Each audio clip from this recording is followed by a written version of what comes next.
You're listening to the We Are Libertarians Podcast Network. Find all of our shows at wearelibertarians.com. All right, let's get back to some boring subjects. Understand the risk to our country. Freedom brings people together. You're listening to the We Are Libertarians Network. Learn more at wearelibertarians.com. Hey, thank you for joining us here on the program today. We're so glad that you're going to be with us. We're going to talk a little bit about propaganda and how to keep your sanity. Take everything with a grain of salt without your blood pressure getting high. So stay tuned. We're going to talk about that. And, is it World War III? We'll be back right after these messages. This episode is brought to you by Shopify. Upgrade your business with Shopify, home of the #1 checkout on the planet. Shop Pay boosts conversions up to 50%, meaning fewer carts going abandoned and more sales going cha-ching. So if you're into growing your business, get a commerce platform that's ready to sell wherever your customers are. Visit shopify.com to upgrade your selling today. Warning. This show is for adults by semi-adults, so the language is sometimes strong and offensive. I don't know what I said. Welcome to the Chris Spangle Show. Our goal is to help you sound smarter while talking to your friends. If you struggle to understand politics, we explain it from an independent, libertarian point of view. With all of the irreverence it deserves, we toss out the screaming heads, put people before political parties, and give context to the news to make you think. Now, here's our host, Chris Spangle, a 15-year veteran of politics and media. I am just going to be honest with you. We went so long this Saturday, we did 2 hours, that I'm breaking it into 2 extra episodes. So if it sounds a little funky in the transition, that's why. But just wanted to thank everybody for listening to the program here on the show. Today joining me is Harry Price, Tricia Stewart-Mann, Von Spargler, and Reinhold will also be with us. We are talking about propaganda. We're going to talk about how you can just keep your sanity as there is a lead up to war. And then part 2 is basically, is it World War III? What should we do? What are we going to do?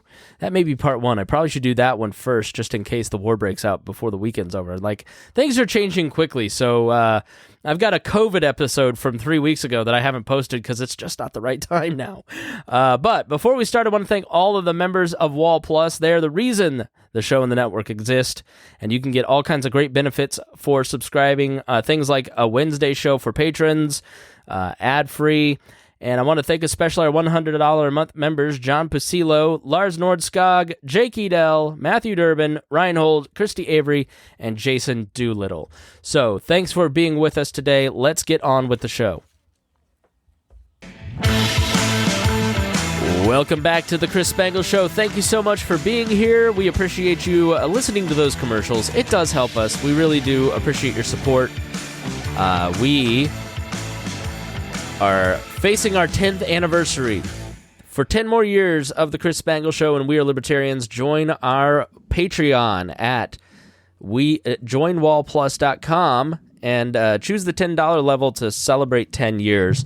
We really do appreciate it. It's a great way to give value back to the network. It supports people like Gingerarchy with Tricia Stewart-Mann and Low-Key Wall with Harry and Reinhold and Paradox and The Brian Nichols Show and Remzo Martinez and On the Run, not Off the Run. Sometimes, Remzo gets a little off the run. But Harry's Low-Key Wall discussion the night of the State of the Union was really fun, so make sure you go check out that podcast and listen to that. Now, is it World War III?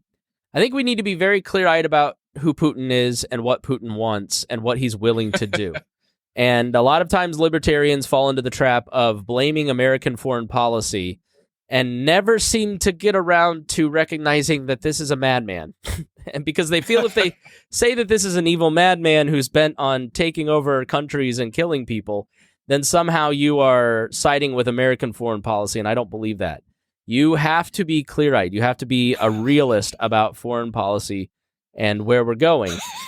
And by the same token, you have to be open and accept that America and NATO and the European Union have done things that have led us to this point. I'll put a couple videos in the show notes that you can go and check that out. I think it's Vaughn that kind of has like a little whoosh in the background. Yeah.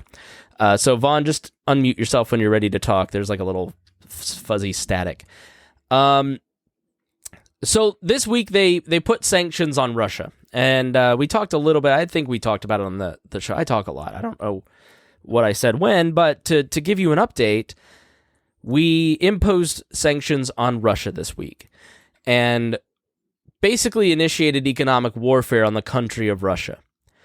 And I was watching the news this week about the sanctions, and what was Harry? Fuck off. You have to be watching the video on YouTube. So I'm watching the television about the sanctions, and basically what happened is they sanctioned several banks, not the largest Russian banks, but some of the Russian banks that apparently have bad actors. And you saw one of the investors in one of these banks was the Kentucky teachers unions, which went from like $13 million to $700,000 overnight. And of course, Twitter was blaming Moscow Mitch and Rand Paul, and not Joe Biden, who implemented the sanctions. So why are you blaming the two guys that probably had nothing to do with it instead of the guy that actually had something to do with it?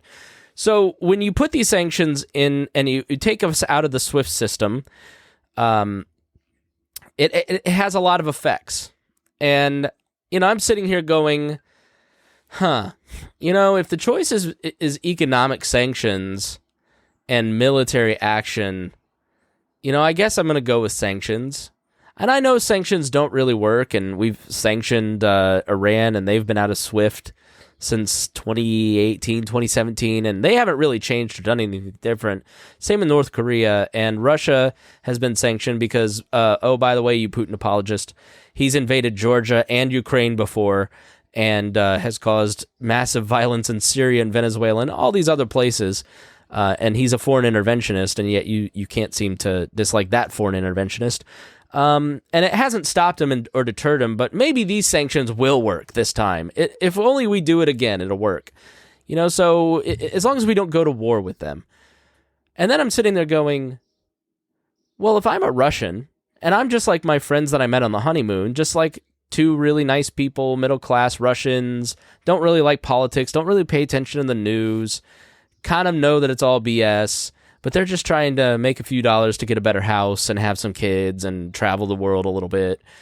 And then all of a sudden they wake up one day and their credit card doesn't work and their job isn't paying them. And they're not able to do all kinds of things that they want to do, and upward mobility stops because of Putin.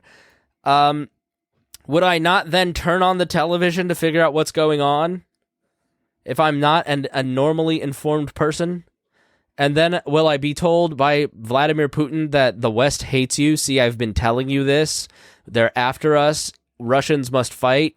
You have to join with the Kremlin because this is an act of war. And doesn't that drive Russians further into Putin's arms as opposed to causing regime change? Because if you don't think these sanctions weren't meant to cause regime change, you're crazy. The point was to so cripple the Russian economy, cause them to lose 30% of their savings overnight, that they all ended up... I'm getting like a weird thing, guys, so I'm going to just mute everybody and see if it's me. So if you didn't think that the point of the sanctions was to cause such devastating economic consequences within the border of Russia that the oligarchs and the people overthrew Putin, you're crazy. Well, that's a bold move. Maybe that works. Maybe that happens. The oligarchs, there was an oligarch killed in London this week who was starting to make noise that he was unhappy. They're starting to turn up dead. You start messing with people's money, they do get violent, right? Oh, when you start messing with people's money, they get violent. Maybe they don't act the way that you think that they ought to act. So it could just be another miscalculation from the West in their handling of Putin.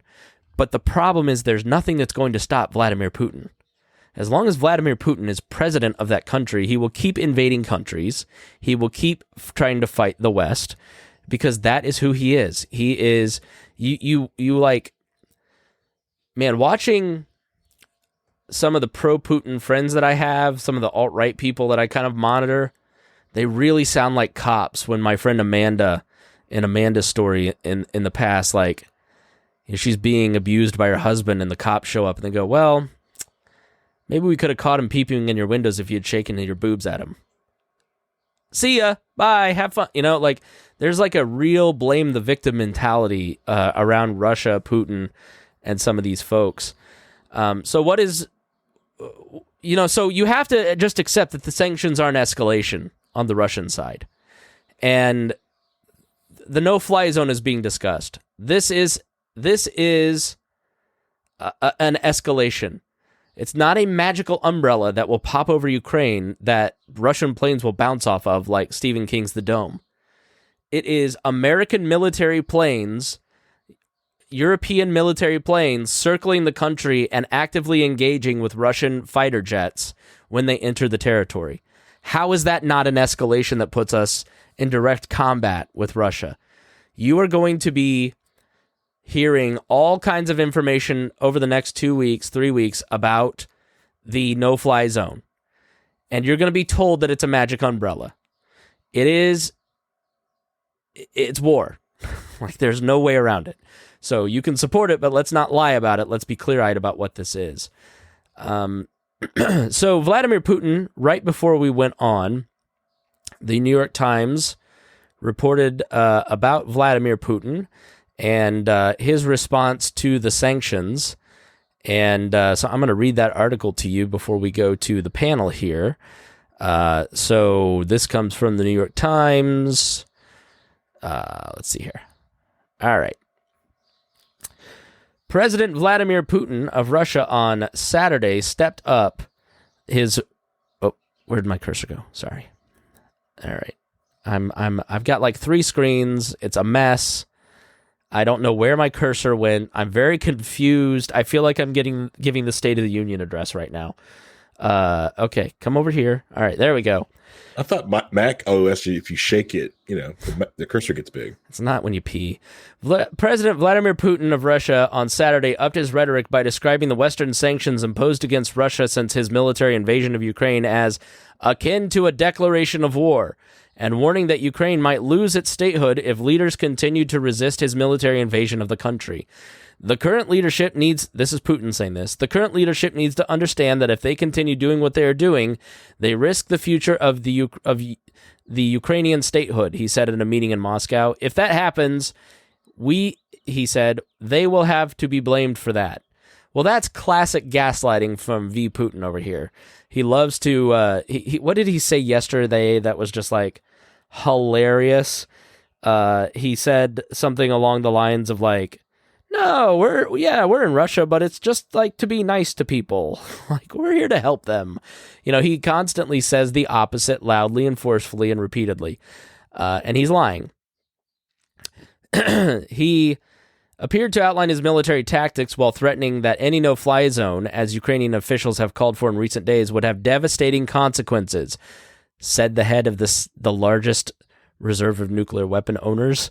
Warehouses with weapons and ammunition, aviation, air defense systems. It takes time to destroy air defenses. This work is practically done. That's why there are demands to impose a no-fly zone. The realization of that demand would bring catastrophic results not only to Europe, but to the whole world.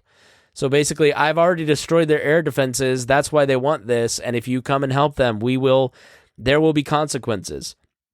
We hear calls to impose a no-fly zone over Ukraine. It is impossible to do that from Ukrainian territory. It can only be done from the territory of other states. But any moves in such direction will be seen by us as participation in an armed conflict by the country that will create threats to our servicemen. He reiterated his earlier points about the need to protect the Russian-speaking population of Ukraine, much of which has fled to Russia since the start of the war. So our proposals are on the table with a group of negotiators from Kyiv. Hopefully they will respond positively to that. Putin's demands are give me Donbass, Luhansk, and Crimea permanently, and that Ukraine must completely demilitarize. That's never going to happen. He's making insane demands that no one will agree to. And so these peace talks are total BS. Although rumors have swirled through Russia in recent days of impending martial law, conscription, and closed borders because of the war, Putin stressed that Russia did not plan to impose martial law unless there was aggression against Russian territory, which he considers to be Ukraine. He also vowed that conscription would not be an issue. Only professional military servicemen take part in this operation, officers and contract soldiers. Not a single conscript takes part in it, and we don't plan to send them there. Demonstrably false. We've seen repeated use of conscripted soldiers on Twitter videos and through these various conversations. Our army will solve all tasks. I don't doubt it for a second. This is confirmed by how the operation is ongoing. Everything is being done according to plan as the general staff planned it. Doubt that's true. It's the rainy season in Ukraine, and their trucks are getting stuck because they didn't take proper care of their equipment, because there's so much corruption in the Russian military that their equipment doesn't work. And one person said, even if they launched a full-scale nuclear attack, 3 out of 100 of these nuclear warheads will actually ever work, will reach their destination, and they're kind of failing. So now I let's start with Harry, due to seniority. The world's largest nuclear holder, this madman of aggression who's invaded multiple countries, is saying, if you continue to help them, there will be consequences for us all. Should I be panicking, or will the Russian military fall apart and have to retreat? Like, what's going to happen? How worried should we be that World War III is happening? Well, okay, so the thing is with the whole World War III thing, how you know you're not already in it? How you know it's already started? How you know it didn't start like a year ago? Because the history book might, like the history books, which will be written, hopefully be written, in the future, will probably say that, we probably are, and the war actually started, 2014. We just didn't realize it, because we're in a different, like generational war tactic. Like this is fifth, because we've been in which aspect like a fifth generational war tactic for a long time. That's been the aspect because like we're in such a different like age that. War isn't done by with like a lot of done by guns and tanks. Like you see, this is happening, but what's really being more effective is the information war. So Trisha said, "World's propaganda, sowing distrust, each person's side." Yeah. So essentially, you're exactly right. Like Glenn Beck used to say all the time that when the history books are written, the Tunisian fruit vendor that lit himself on fire in 2011 was the Franz Ferdinand moment, because it lit off the Arab Spring, and that the Arab Spring would then rush across the rest of the world. And we've seen places like, Trump and Britain, Trump here and Brexit in Britain, and just, constantly roiling through. And that's what you always have to listen to the person who's closest to the abuser. Like, it's one thing for you to say, this guy is really nice to me. I don't understand what you're saying. He can't possibly be that way because I see him differently than you.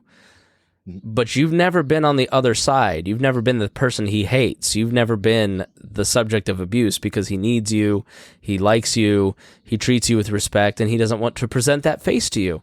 And every one of the Ukrainians that I see talking about this stuff, Harry, all say, this is World War III. You can choose to admit it or not. You can choose to appease him or not.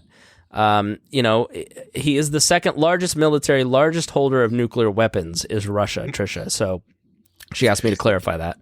They have more. Not us. No, they have more nuclear weapons than we do. Yeah. Allegedly. Yeah. Allegedly. Yeah, I don't know. We have more working nuclear weapons, and ours are on floppy disks. So, which is hold on, but. If it's not broke, don't fix it. The other thing with it, like our nukes are in different spots. They're also not our nukes. Let's also preface. I try to get. They're in like 200 some places. Yeah, I try to get us nukes, but we can't get them. They're United States military's nukes, not our nukes.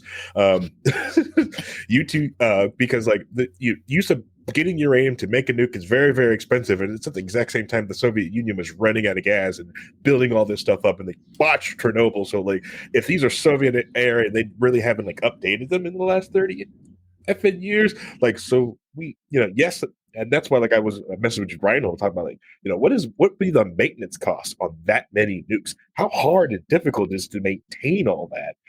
like when the expertise, the knowledge base to maintain all that. Like, because if you have the knowledge to maintain a nuclear stockpile, like, is the Russian government paying you enough? Because you could probably make money doing something else. Because I'm sure Elon Musk will pay you a lot more if you know how to do, anything with that. If you don't have pride for your country, you just go work for SpaceX. Get the heck out. Hey, Harry, check your microphone. I think you might be on your computer mic. Trisha, do you want to respond to that? Yeah. Just going back to that, I know that it says maybe on paper, but I have to think that we have more nuclear weapons. I mean, maybe it's American propaganda that's telling us, that Russia does. It's the UN. We can trust them. Nope. Yes, but it's also Russian propaganda. Yeah, I mean that's true. Yeah, right. Totally. It's also it would make true. sense for both, Russia and the U.S. to lie about that. Correct. Because Go ahead, Harry. Then Reinhold. I'll just say, all countries lie about their numbers. Russia saying they only got 500 casualties. This is exactly time when China talked about it only has so many different casualties when it's fighting. Or when a guy tells you India. he's 6 foot tall and you meet him and he's 5'9". Yeah, I hate that. Which sucks if you're actually 6 foot tall and people go you're not 6 foot. You stand up I'm actually 6 foot. That's what I am. He's actually kind of short too, by the way. Reinhold?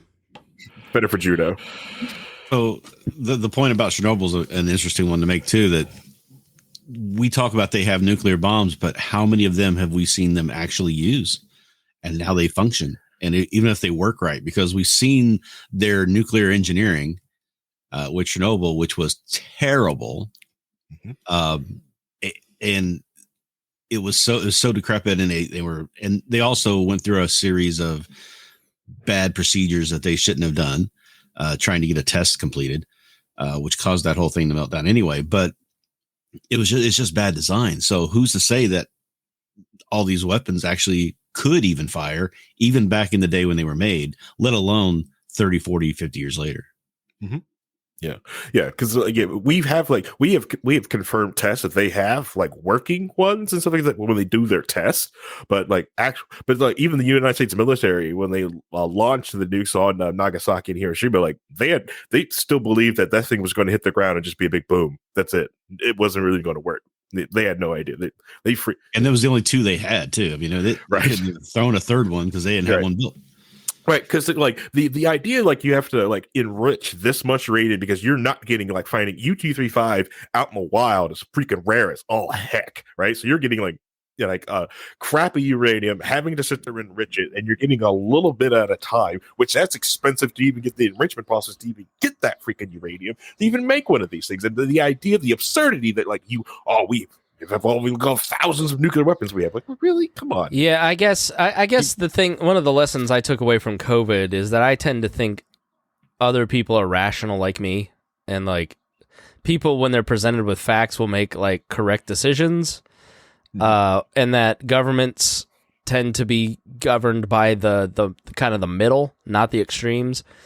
So I can't rule out that Putin will do the exact, I thought he was just putting troops, 70% of his army on the border in order to pressure NATO to not admit Ukraine. I never expected that he would actually invade the whole country. I thought he would roll in and occupy, maybe he would occupy those two other areas. He would hold them and effectively take them over like he did Crimea, because the world didn't do anything last time. Why wouldn't they just let him take these other two areas? They're Russian-speaking anyways.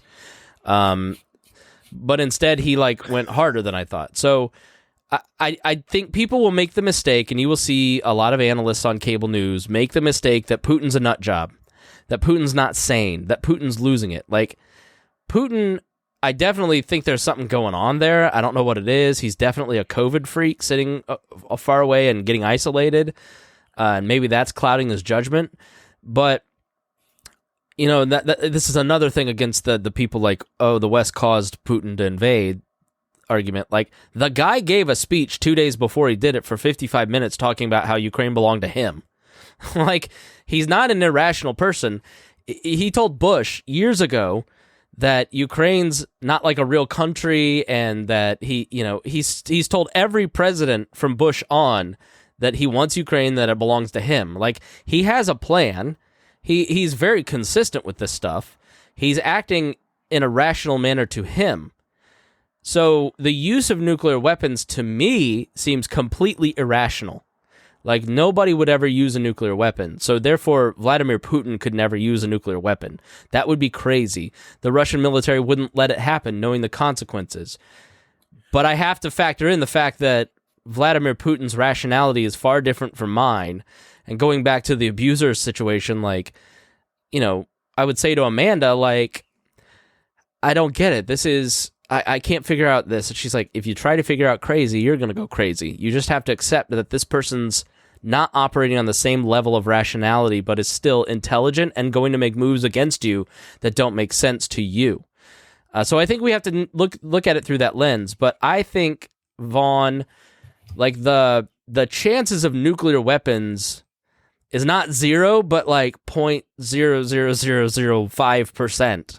But I reserve the right to be wrong based on that information. But I don't think that people should be scared that this is going to turn into a nuclear war. Yeah, I mean, the whole thing about mutually assured destruction is it's not so mutual anymore. The U.S. has a lot of anti-nuclear missile technologies they've been developing for the past 30 or 40 years, number one. But number two, if the Russians aren't even able to maintain the tires on the vehicles they're invading Ukraine with right now, and that's why they can't go off-road, then what makes us think they're maintaining all those thousands of nukes? Yeah. It's exactly Also, right. Makes, yeah. Right. Yeah. Go ahead, Ryan. Ryan. That those nukes weren't stolen during the fall of the Russian Empire back in the 90s. There was a lot of questions at the time about where those nukes were and who had them. Yeah. And we don't know who's got a lot of those.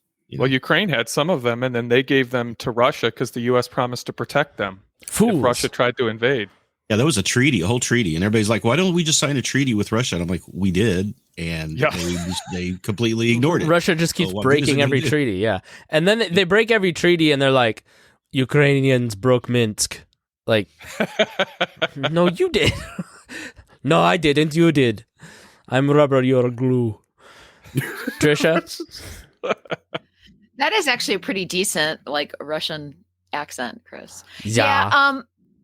I don't know. We a lot of the things that we're blaming Russia now, and I know people are probably going to think I'm some kind of Russian sympathizer, and I'm not, are things that we do times 1,000. So the irony of it, I'm not saying, as you said, Chris, this doesn't justify Vladimir Putin, but it needs to be put in perspective. It needs to be put in perspective that, yes, we go and we mess with crazy people, and then just like the meme where he turns around and shoots it, and then all of a sudden the crazy person ends up doing something crazy, and we're like, oh my gosh, I did not see that coming. Wonder why he did that. And it's like, just because we're not directly responsible for somebody's actions shouldn't mean that we should, push and poke. You don't poke the bear. And we should take some responsibility in the fact that we poke all over the world. And if we stopped doing that and we stopped putting sanctions, because sanctions never hurt the intended person, Vladimir Putin and anybody evil, any evil oligarch is not really going to be that affected by sanctions. The people that live there will be. And it's not going to change his mind. So I think we should I disagree a little bit in the point where we just are constantly talking about how evil Russia is when there's a reason they got to the place that they are. All right. So let's open the NATO debate because the reason I wanted Trisha on is because she's the most hardcore out of our group and all this stuff. Like, you heard her last week say, no, I don't think Northrop Grumman should be allowed to sell weapons to Ukraine. Like, I mean, I get not wanting the government to do it and have taxpayers use it, but, they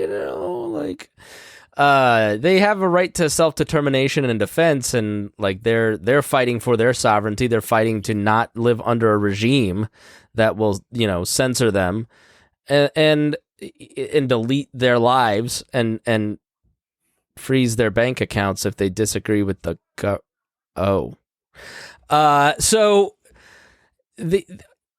if Putin invades a NATO country, Trisha, we have a treaty with NATO, and this is a defense pact because countries like Estonia and Poland and some of these other countries, they don't have a military that's big enough to fight Russian aggression. The plain fact is that Russia, we can talk about American foreign policy. I don't know that I agree that we are 10 times worse in aggression. But like, if Russia were to invade Estonia, the point of NATO is that, and there's a fighting chance that the overwhelming force of the United States and the European countries is a deterrent in the way that nuclear weapons are a deterrent to keep Putin from invading those countries. And if NATO didn't exist, he'd invade them.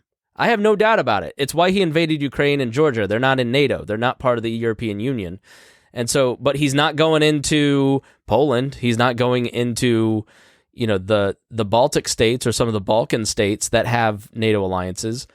So what is the problem with having an alliance with these countries that is a deterrent for them?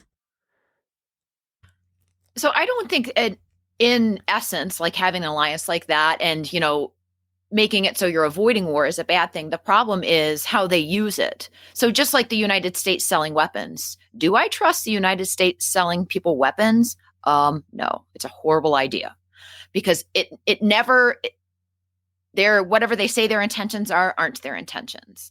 And as far as NATO goes, we dangled it over Ukraine's head. Ukraine literally thought we're quoted, "Oh yes, we're going to join NATO." When the civil war started there, I believe this is 2014. But so I just think, even one thing I did like that Donald Trump said, which maybe he shouldn't have said out loud, but there's a lot of things he said out loud he shouldn't have said. Always had a tenuous grasp of facts. Yes. And so he's like Alex Jones. Like, if you go and look at where he got that piece of information, maybe it might be right. Like, Trump said a lot of things that were true, but he said it very poorly. So when he said he might not even, go to war if somebody did invade a NATO country. Now, he probably shouldn't have said that out loud, but honestly, it's the right thinking. NATO needs to die in our lifetime, I think. But doesn't that invite more countries to be invaded and more kids to be killed and more nuclear power plants to be bombed and orphanages to be blown up? No, because that happens on our watch times quite a bit more. It would just be a different person doing it instead of the United States. So, anybody else want to jump in? Go ahead, Vaughn. I was going to say, I think Trish has got one point that we do need to pay attention to, is that the U.S. is involved in a lot of stuff we shouldn't be involved in as well. And if you look at the propaganda that Putin is using, the word choices he's using, the way he's talking about the invasion of Ukraine, he's using a lot of the same words and talking about it in the same way that we often, as the U.S., and I don't know why I'm saying we, but how the U.S. often talks about their invasions or they're helping various groups in different areas. Because Putin, on Russian TV, it is illegal right now to refer to this as a war. It's not a war. It's a military action. He is intervening to save the Ukrainians from the Nazis, according to his propaganda, which sounds a lot like the reasons that the U.S. said they were going to go into various places like Afghanistan or Iraq. And so even though, yes, Putin is evil, Putin is doing very bad things, but because the U.S. has done similar things in the past, it gives him cover and it makes it easier for him to justify it. That video that I told you about that Lou Rockwell's website posted was literally just a greatest hits of American atrocities. And where do you get the moral authority to tell us that we can't do the same thing? The logic is ridiculous, because if you're you're this YouTuber saying all these bad things that the Americans did to all these other countries are very bad, so that justifies us doing the exact same things. Like, it's very stupid logic. It's not coming from a place of principle where peace is the greatest principle. It's, you did bad things, so I can do bad things. We get to hurt people and break things too because you do it, and it doesn't matter how of a greater magnitude we do it towards civilians. Because you killed 15 people in a wedding in Yemen, we get to kill 5,000 people in a day in Ukraine. Like, the logic doesn't make sense when you see these people. But that's the that's the importance of reining in American foreign policy so that you no longer lose your moral authority, Harry. You aren't the country that created Gitmo. You aren't the country. How do you, and this is what John Mearsheimer, a video that I'll put in the thing, said. He's like, how do you, after the Bush Doctrine, claim moral authority? Like how, and we see it now, like how does Canada and Australia get to lecture Putin and the world about freedom? Like how, I don't think a lot of Western citizens take their government seriously when they're talking about their commitment to freedom and protecting life, when our governments engage in a lot of the same behaviors, be it at a smaller magnitude or a greater magnitude. It doesn't really matter. You've opened yourself up to that criticism, Harry. Right. Yeah. We, just like a lot of the police departments in the United States have lost a lot of the moral high grounds and have to fight really hard to get some of that back. The United States has to do the exact same thing. You can't tell people they can't do things when you have done the same thing. You lose. Yeah, you're right. You lost that part of the table, and you put that chink in your armor so people are able to throw that thing back at you, or like you're doing the exact same thing right now somewhere else. Yeah. The importance of the liberal, so just to break it down, because the poles are basically authoritarian capitalism in China and Russia and other smaller states, and Western liberal states, Western democratic liberalism, capitalism, and liberalism at its core demands that you respect rights. And so the thinking of the Bush Doctrine was, if we go to these countries in the Middle East and give them democratic liberal capitalism, then they won't fight with each other as much. They won't fight with us as much, because the theory is that liberal states don't engage in conflict with each other as nearly as often as like authoritarian states do.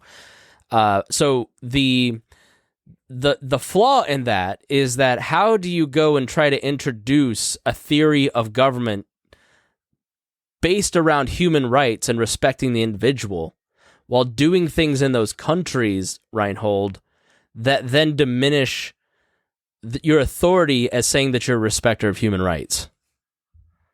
So it makes us look hypocritical, but the way to deal with that is not to ignore the plight of others when they're in trouble and need help. It's to, next time we get into this situation, we stop doing it. We check ourselves. We learn from that.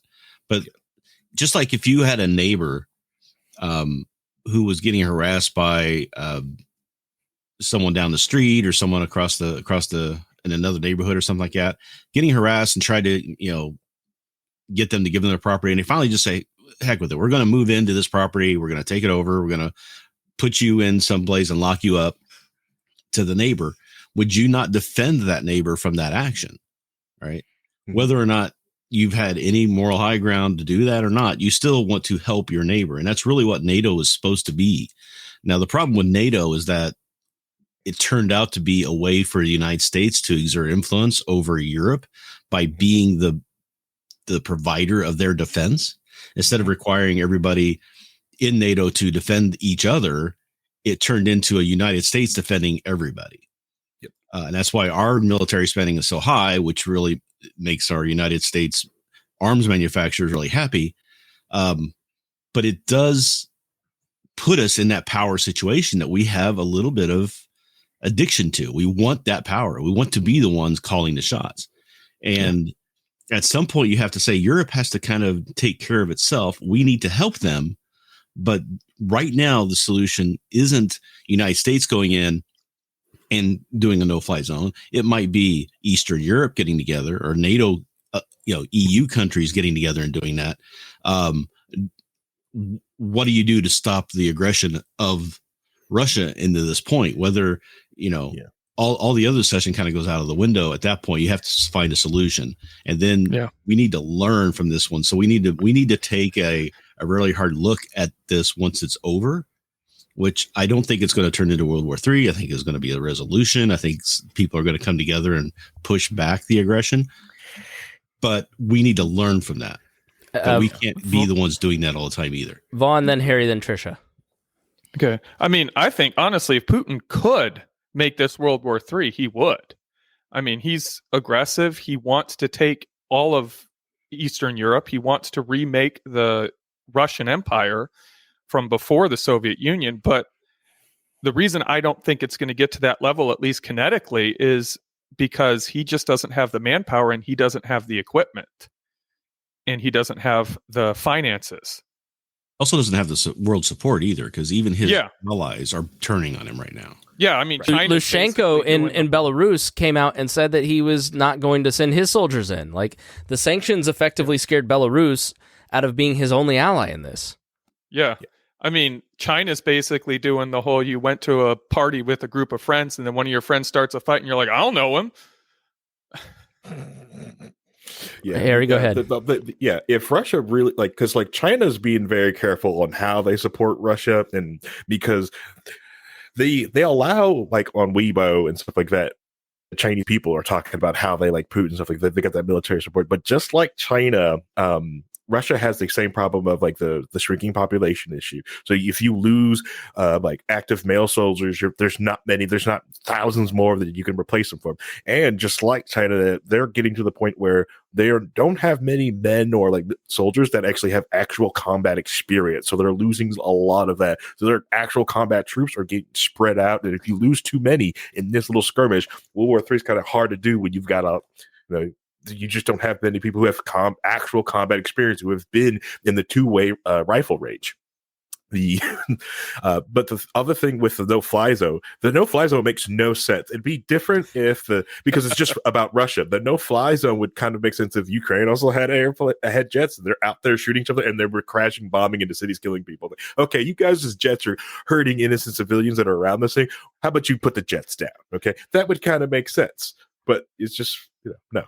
It's the other thing is just they all have to have the ability to defend themselves. And you have disarmed and messed with your entire populace for so long. It's this is almost and you're in this position anyways because you've weakened your own populace. Because Ukraine is not this bastion of liberty or anything other thing. I think on the World Economic freedom stuff, this thing was in the deep 100s, worse than Russia in the types of freedom in Ukraine. Well, not even they've switched back and forth.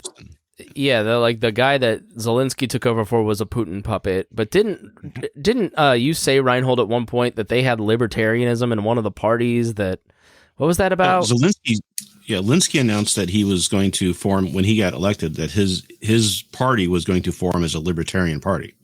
Really? And that lasted about 6 months. Right, of course. Because there was concern that a lot of people in the outside the cities would even know what libertarianism is. So I thought you were going to say an anarchist. It became more of a combination of center socialist ideology, but it's still a little hint of libertarianism in there. They want to have that in there, but it's not prevalent state now. Sure. And there's some political changeover that's kind of changed that now. But there was a period of time, about 6 months, where they were touting that they were going to be a libertarian party. So, Trisha? Yeah, I honestly don't think World War III is likely. You go through these times where you're scared and you worry about, and you think about China. And honestly, I mean, that's something to worry about. But it doesn't make a lot of rational and logical sense. But then I keep going back to something my friend Chris says. That other people don't act rationally and logically.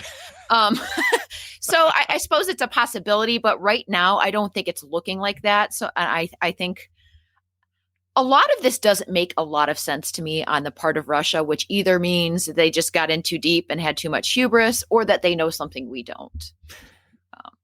I don't know which one is more likely. It's the hubris. It's the hubris, because we do the same thing. We think that we have the ability to manipulate a disease in a lab and that it won't escape. We believe that we have, as human beings, the ability to fight that virus when it then escapes. We have the ability to start a war on drugs and end drug use. The ironclad principle of government is that, yes, everybody cares and wants to do something. We need to do more. And then when they do it, collective action fails because central planning fails, because it centralizes decision-making under a group of experts who aren't able to see all the different things that are needed. It's the pricing system. It's the market system that negotiates all of these different signals from around the world, and peace acts much the same way. And the more you try to centralize decision-making around Joe Biden, Macron, the German government, like the German government, what you guys need to know about the German government is how deeply embedded Putin and his decisions were in this. Like the Gerhard Schröder, I don't know if I said that correctly, he was the German chancellor before Angela Merkel. That guy's on the board of a Russian oil company now. And Angela Merkel is the one that blocked all kinds of different sanctions. Like, Germany is incredibly up to their eyeballs in need of Russian oil and natural gas to survive, because Gerhard Schröder and Angela Merkel continually killed nuclear power. Like, the French use nuclear power, and they're not as dependent on the Russians. And so, is Schröder just like a puppet of Putin, who's in charge of a Western liberal democracy that's keeping spending for NATO artificially low? Well, I got this article that I want to kind of expand on, but it was basically talking about how this is their 9/11 in Europe. That you know that Osama bin Laden is out there, you have the coal bombings, you have things that kind of give, there's always the dissenters like the John Mearsheims or the Kasparov, Gary Kasparov, the chess guy. His book "Winter is Coming" is really interesting from the Putin is evil, you need to stop him perspective.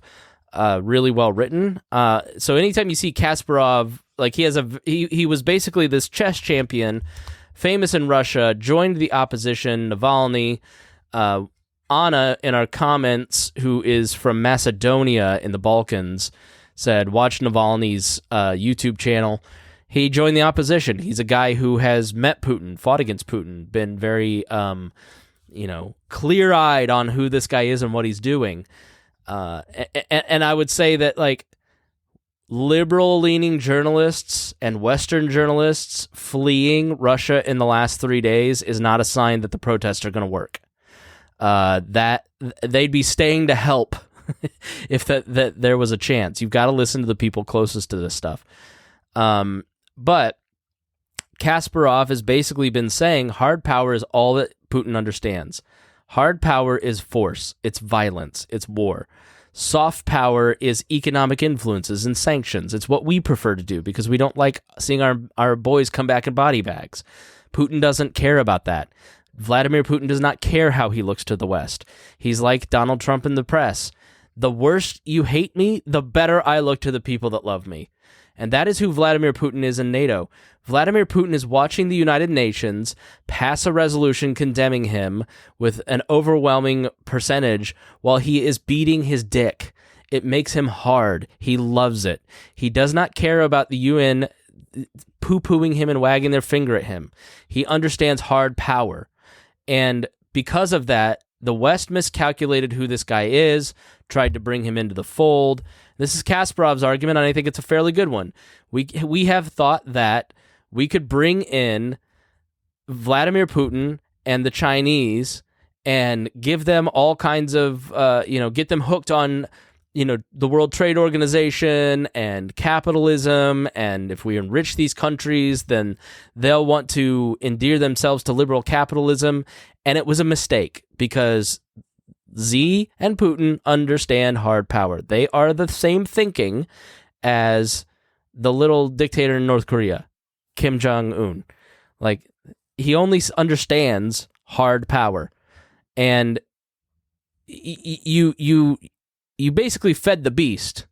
Now the beast is big, and the beast is biting you. It's like Siegfried and Roy Vaughn. That's the lesson. You feed the tiger, you pet the tiger, it loves me, and then it bites your face off one day. And that's kind of how Vladimir Putin is. We need to understand that this guy just understands hard power, and we have to... I'm all in favor of us, canceling him, right? Like, in some ways, like, private corporations saying we're no longer going to do business with Russia is a good thing. You're muted.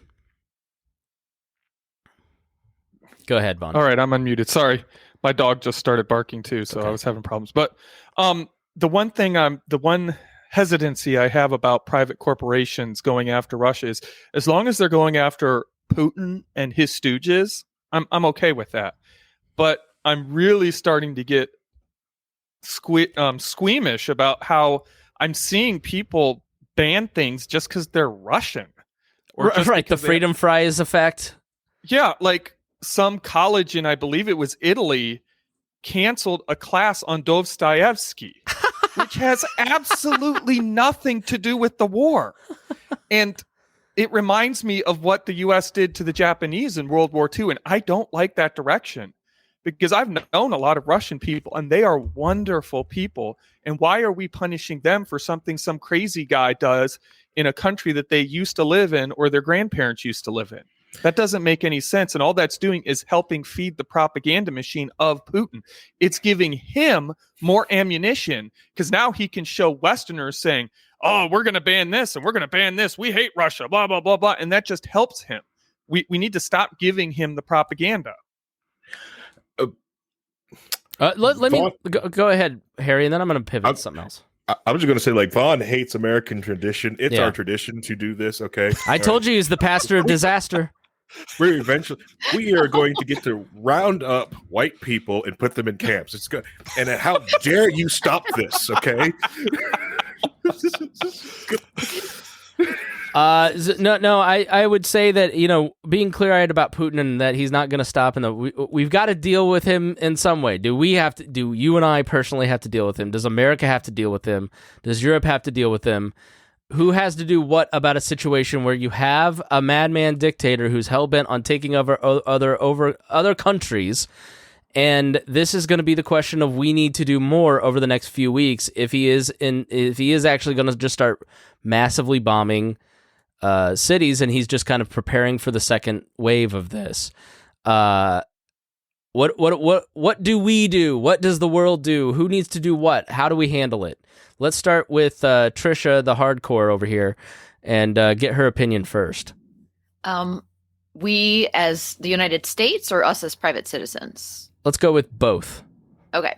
So the United States needs to not do anything for once in its life. But there's children being killed.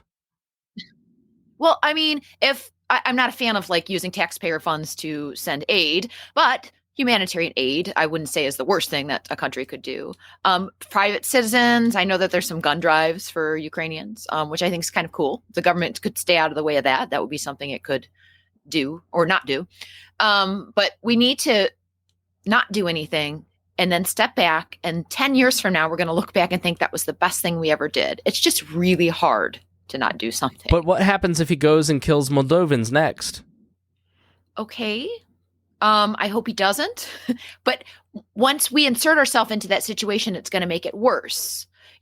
Just because I don't like that whole idea of something evil is happening somewhere, so it's my fault if I don't do something. That's kind of that's a dangerous road, and it's a dangerous path, especially when you're the United States of America, because over and over when we do something, worse things happen. Harry, why is she a paid Putin asset? Why does she work for Russia? Well, as we know that Trish is leaving the Wall Network next month to go join that Russian oil board. This has been my plan the whole time. All right. Putin's known to be a big fan of this show, by the way. Yeah, big fan. He sent me a starter pack. I've got my mug up here with Pooty Poot. I think Trisha makes a good point, is that we want to do something. It feels like the right thing to do, to help, to do something, to send soldiers over there. But there's skirmishes like this everywhere. There's tons of different people that we can help. Like, if you really want to help something, I don't know, just start selling statehood to South American countries. If you really want to do something, there's bad things that are happening below, like the United States' border and inside its own border. If there's something you want to do, you want to help some lives, cool. Start decriminalizing things. Remove some laws off the books. You can save a lot of people's lives. Here in our own borders. Now that may say like, oh, you're just an isolationist xenophobe. Like, no, like that there's armed conflict happening over there. In your Also mouth. There's armed conflict happening with that tongue. There's also like coming in Africa. There's stuff happening there. There's stuff in like the Southeast Asian countries. If you really want to do something, you can help police African water from China from overfishing inside of there. And the Belt and Road Initiative is incorrectly like destroys other nations around Africa and the Middle East. Yeah, where does it stop? And Vaughn, I think the reason that we care about it is because Zelensky's on TV and like, to be honest, it's a Western Christian nation with white faces. The Ukrainians have a lot of contacts here. We know, we care about it more than Yemen because it's right in front of our face. It's right in front of, it's on our screens, and we're being made to feel that it is important. And you're muted. Okay. Yeah, I was just waiting. I do think there is something we can do.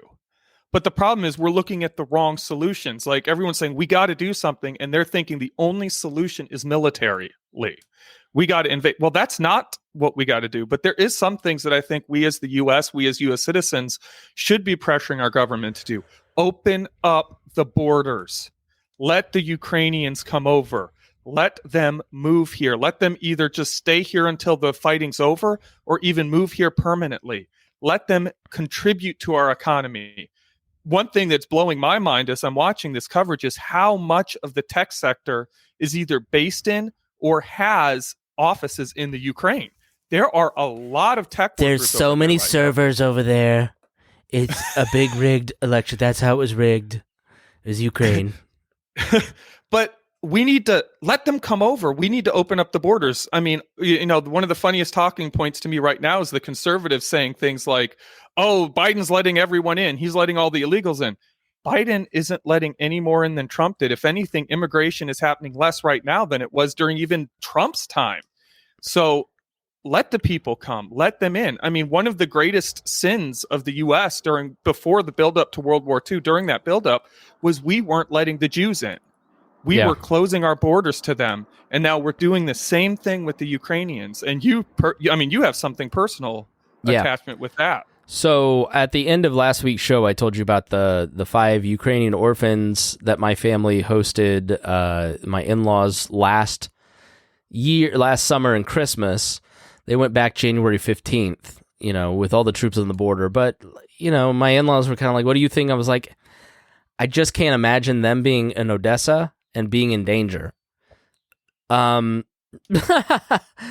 me.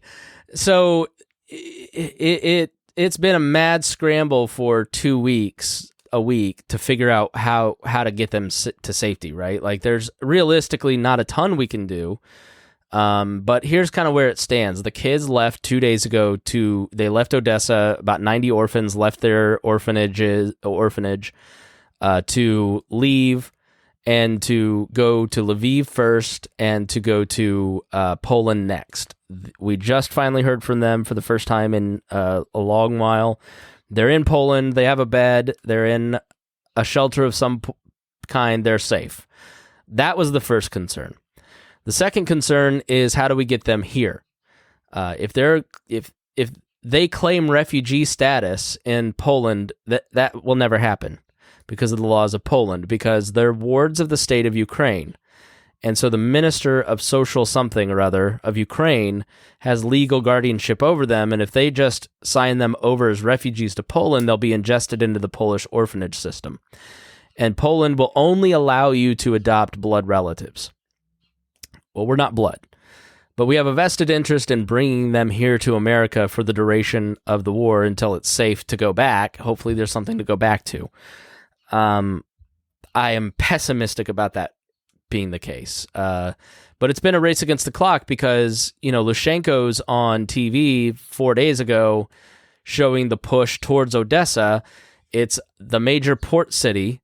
They need to take the part of why he wanted to take Crimea 8 years ago is because of ports. So he has launched an offensive from the south and spread it towards Odessa because he wants to take the 2 ports that are in Odessa. And there's probably before the weekend's up or early next week, There will be massive shelling in Odessa. So it was important to get them out and trying to get them to safety. The orphanage, fortunately they're not in the Northeast. We've got some contacts in Ukraine. We've got some contacts here. Families that wanted to adopt kids from northeastern Ukraine can't get in touch with them anymore. Don't know what happens. Probably safe, but no communications exist in some of those northeastern parts, and they've just kind of like, you can't leave. You're stuck. So once the offensive on Odessa takes place, they wouldn't be going anywhere. So they're in Poland. Well, I want to thank Senator Todd Young's office for being incredibly helpful and responsive. I've been trying to reach several congressmen's office, Congressman Trey Hollingsworth's office. We contacted them, and nothing came out of that. They said, go to a website and fill this out. We can set up a meeting for visa renewals in September. To which my mother-in-law was like, they'll be dead by then. What are you talking about? Like, well, this is just how it is. So go to HTTP, click. Like, you're no help. So now we're talking to immigration lawyers. Our goal is to bring them here. I will be coming to the audience, asking them to help us fundraise, because it's not just these orphans for our family. There's about 300 orphans that we have in this network of people that want to come here. And to like bring the humanity to it, when the oldest was told kind of what was going on, he was like, can I bring my best friend? Imagine being him, and like you're going to a place that's safer, you have opportunity and comfort and a family, but you're leaving your best friend behind. It's very sad. And talking to a missionary in Lviv, he's like, we're safe for now, but you have to understand there's 300,000 people that have come into the city. The numbers you're seeing are the people who have crossed borders into Romania, Moldova, Poland, Russia. These numbers don't reflect the amount of people that are in country still moving in a country of 41 million people. So the refugee crisis is insane. But I've been really impressed with the Polish and the way that they've dealt with these refugees. And I was completely unaware of what has been going on the Belarusian and Polish border, basically a war between the two countries. Because what happened with Belarus is Lushenko basically rigged an election to be put in power. It was a Western-leaning country. Lukashenko, excuse me, and now he's in charge, very Russian-aligned. And in order to piss off all right, you guys still there? Just blink. Yeah. All right. Yeah, we're here. So in order to tick off the EU, he's basically used refugees as a weapon, literally. And he has been giving travel visas to people in Kurdistan and Iraq and Syria since he took over on travel visas. Travel agents from Belarus are in these areas going, come travel to Belarus. See it. It's beautiful this time of year. And then they are using the military to funnel them to the Polish border. And then, using the military to force them to cross the border with guns, standing across them. And there's massive battles taking place between the Polish border guard and these Iraqi Kurds trying to get into the country. And then they try to turn back and go back into Belarus, and they've got guns pointed at them on that side too. And they're all Muslims, and they're Kurds, and they're Middle Easterners, right? They're not white Christian Ukrainians. So there is a video called How Russia's Ukraine Invasion Began with Belarus that I'll put in that is, frankly, it's just very shocking to see what the Polish government and what the Belarusian government are doing. And it really displays that double standard in a significant way. And for the YouTube viewers, I'll kind of flash it up here. It's by Vice. But it's sort of scary to watch the beginning of, the video here, because Lukashenko is basically talking about how if war breaks out, it's going to be a nuclear war. And having the hindsight of this to kind of go back and look at it and watch these two argue is pretty shocking. But, it's tear gas, it's people being pushed up against fences and guns being put. It's a real humanitarian crisis. And this is of our making. This is of the making of Russia, America, Assad, the invasion of Iraq. And we should be opening our borders to these people, to the Ukrainians, to the Afghanis, to Syrians, to Kurds, and we should be bringing people in to these to live in America. And so you don't get the right to invade other countries, create refugees, and then say you're not welcome here. That's insane.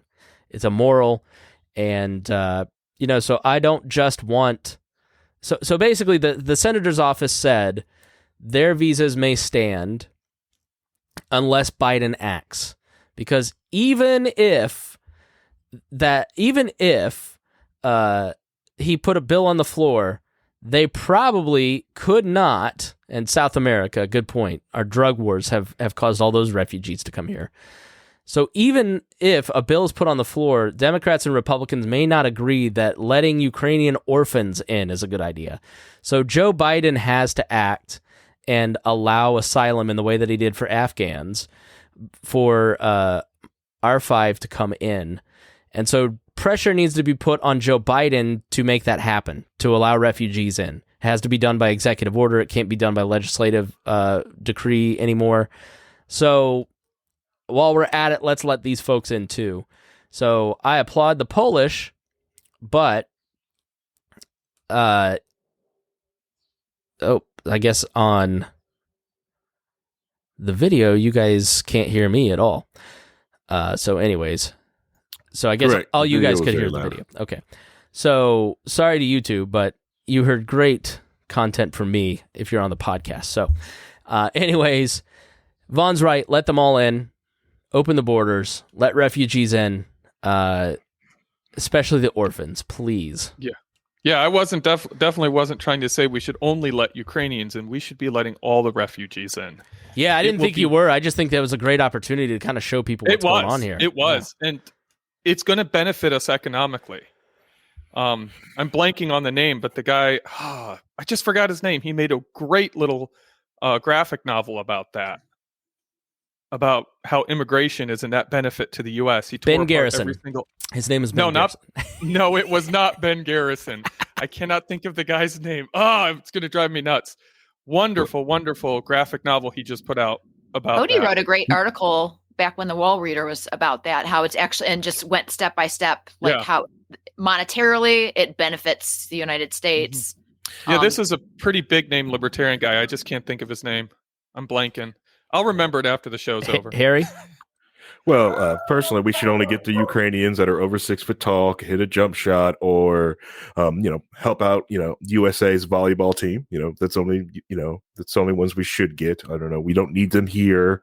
I think we should build a wall, keep them out. Well, this feels good. I know, right? You know what? Doesn't it feel great to hate foreigners again instead of each other? We have a total shortage of volleyball players. I mean, there's plenty of people to work fast food. Exactly. We have that. We need, tall volleyball players. We need people who, if you can't hit a jump shot and you're tall, man, get on that volleyball court. Okay. All right. That's what we need. Okay. All right. I don't need these short Ukrainians here that can't do anything for us, unless they play baseball. We need baseball players right now. Our baseball league is going down, If they can play baseball and get out there, What? I'm not the only one that's we're going to miss opening day because some millionaires can't agree to hit with billionaires. Oh, sorry, billionaires, right? Billionaires and millionaires fighting over more money. Mm-hmm. I don't know. Bastards. All right, final thoughts on, is this World War III? Yes or no, Harry? I don't know. It could be World War III. It could also be Civil War at the exact same time and exact same spot you're in, because of like the way, like, you know, new wars are having to start. You know, the cyber warfare and the simple aspect of like the propaganda fifth generational war. Please, like, we no longer call it cyber warfare here. We call it cybering. I'm not calling it that. I'm not calling it that. You're not calling. I barely want to call it cyber warfare. Do people cyber anymore? That's such a like late 90s term. They kind of do. There's tons of different things for it. Like you can get on Meta. They even make some toys for that to help relive the experience. There's a lot of VR stuff, so you actually can touch stuff in VR. See, there wouldn't be war if we were all in the metaverse. That's all I'm saying. Leave reality. We would just have meta-based war. One of the key topics we're going to talk about that actually on a low-key wall episode coming up about like when war is turned into a game. You know, what happens? What happens to what happens when war is a game? But I don't know. I doubt that we won't. I think people will just use World War III because it's a good buzz title. It gets people to read things, gets people to watch things.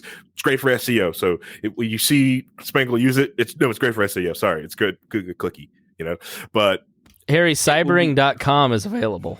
I'm not buying that. I do own cyberloafing.ninja that I do own. Cybering Lofa. Yeah. But I think it'll be later called World War III or just a war or something like that. It'll be called that for buzzy things later on. But I think, how can I put this? It's going to be interesting to even watch it break down. I think it can escalate to type of World War III or something like that type of level, if you don't give Putin an exit strategy, an exit ramp. Where does he get off? And when he does stop this, what does he get any in this back? And if people's like, no, he can't get any in his back. You kind of have to. It's going to keep marching forward. I'm sorry, like it's not appeasement. It's just if you stop here, we'll put everything back. Just stop. He's got to have a way to retreat. If you don't give him retreat, you put him on death ground. And once he's on death ground, they're going to fight till they die. Yeah. Vaughn, World War III or nah? I mean, as Harry made the point earlier in the podcast, it depends on how you define war. I mean, there are many ways in which we have been involved in a war with Russia for many years. There was the Cold War before the 90s, and now we have all of this, the cyber warfare going on. There's a lot of stuff going on. There's propaganda. There's hacking. I mean, you could even argue some people have that. A lot of the what's that word? Where they encrypt your stuff and then they won't let you have it back unless you pay them money. A lot of that's coming out of Russia. Yeah, that's it. Thank you, Harry. I forgot the word. We could even argue that's a part of Russian warfare.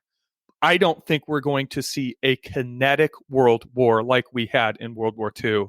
Not because if he could, Putin wouldn't do it, but rather because I just don't think he has the ability.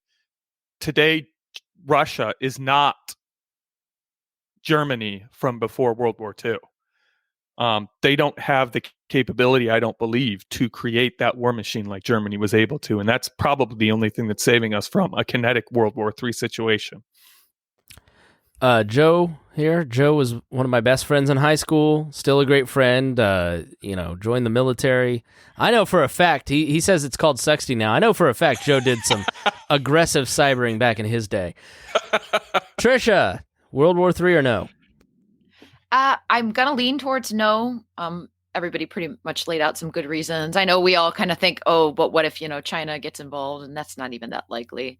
But, I could be wrong. What I do worry about is if there's, people send boots in the ground, especially the United States, but even some of the European countries that will, they're going to try to put in a new, overthrow an election or put in a new leader. And then I think something like that might actually lead to a larger scale, like world war. So, overthrowing governments and putting in, new regimes is always a bad idea. So yes, please just let Putin go home and be crazy there. Now, for my perspective, will there be a world war? This is the Citadel today, with soldiers in a line that spells out UKR. So yeah, hell yeah, there's going to be no. I don't know. I don't think that there's going to be a world war. I don't think it will be like World War II. I just warfare is so different now that it's not with as many soldiers. It is a lot more asymmetrical. I do think that we will provide more Stinger missiles, more Javelin missiles. Those have been very effective. The Javelins, out of 300 Javelins that they had, 285 of them worked and taking down tanks and planes and other things.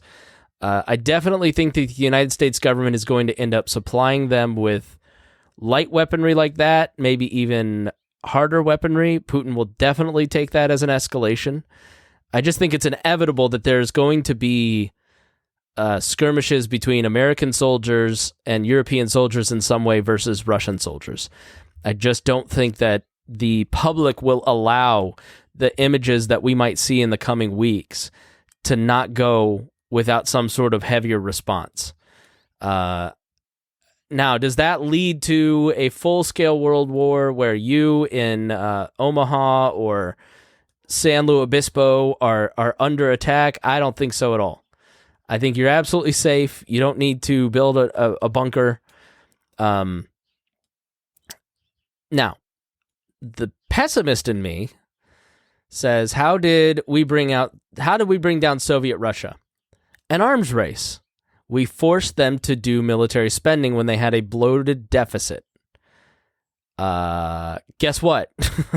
What if China is using Putin to do that same thing to us? So we have to start spending and spending and spending. This is Europe's problem. Europe has been anemic in carrying their load of the NATO budget. They have outsourced their security to us, and they need to take care of this. This is on them. So when we need to do more crowd pops up, it's Europe. It's the European Union's problem, and I think Russia's very weak based on what we've seen, and I think it's very unlikely that we're going to see fighting outside of Ukraine.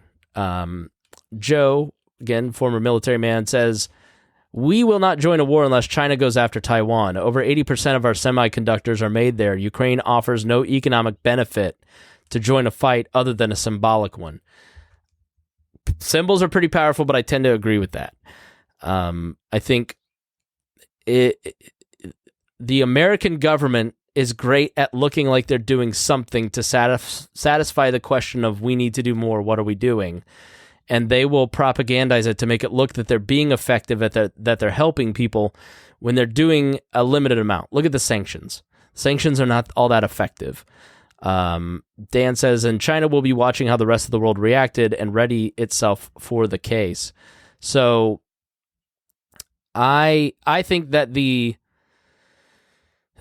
Chinese are not going to act. I don't think they're ready. They're not ready to rise totally. They're very kind of weak in certain ways, and so I don't think China gets in on this. China can't afford, Joe says, to arm their troops fully. War would ultimately benefit them and culling the bloat of the population. And the reality is trying to get soldiers onto Taiwan is incredibly difficult. So you see how hard it is for Putin in 2 weeks to get soldiers into Ukraine. They would have to put them on boats and hope that the Americans and the Japanese and the South Koreans don't bomb those boats. Go ahead, Harry. The other thing is Taiwan ain't Ukraine, because China is asshole. China has been fucking with everyone around them, and they're fucking with people who actually have military standing. India, reason why India had kind of sustained and messing with Russia, because India buys a lot of weaponry from Russia because China fucks with India.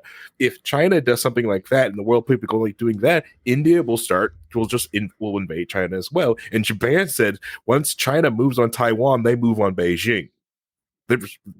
It's just Taiwan ain't Ukraine. The people actually care. Like there's people actually, I don't want to say, there's different nation states who have so much at stake at losing Taiwan or just giving China openness to the open sea and the open ocean.